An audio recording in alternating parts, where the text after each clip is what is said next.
A drone flies more than 2,000 kilometers in the dead of night. No pilot, no warning, and when it lands, it doesn't just start a fire at an oil refinery. It strikes at the heart of Russia's war machine.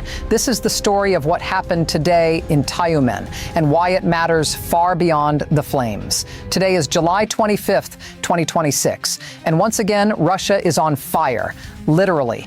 A fire broke out at the Tyumen oil refinery in Russia after an unmanned aerial vehicle crashed on its premises.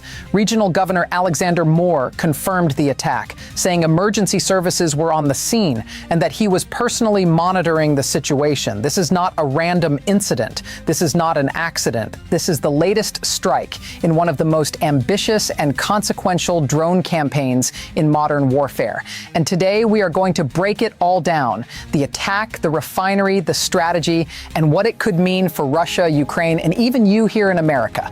Stay with us, because this story is bigger than it looks. So what exactly was hit today?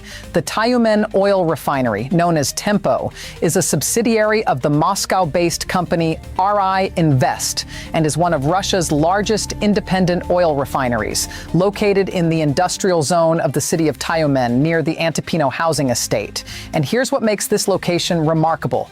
The Tyumen oil refinery is one of the largest oil refineries in western Siberia, with a capacity of approximately 7.5 to 9 million metric tons of crude oil per year.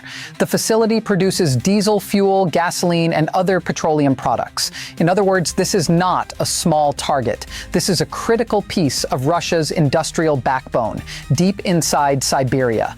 And it's been hit before. The Tyumen oil refinery was previously attacked in October 2025, then again in June 2026, and now again today.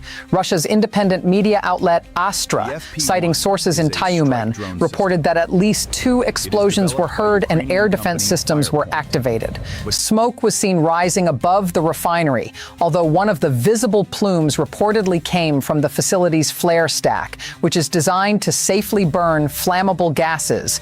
The full extent of today's damage has not yet been confirmed. But this attack fits a very clear and deliberate pattern. Let's talk about how Ukraine is pulling this off, because the distance alone is staggering. The Tyumen oil refinery is located approximately 1,900 to 2,000 kilometers from the Ukrainian border. That's roughly the same distance as flying from New York City to Denver, Colorado, and back. And Ukraine is doing it with drones. The weapon believed to be responsible for the previous Tyumen strike was the FP1. The FP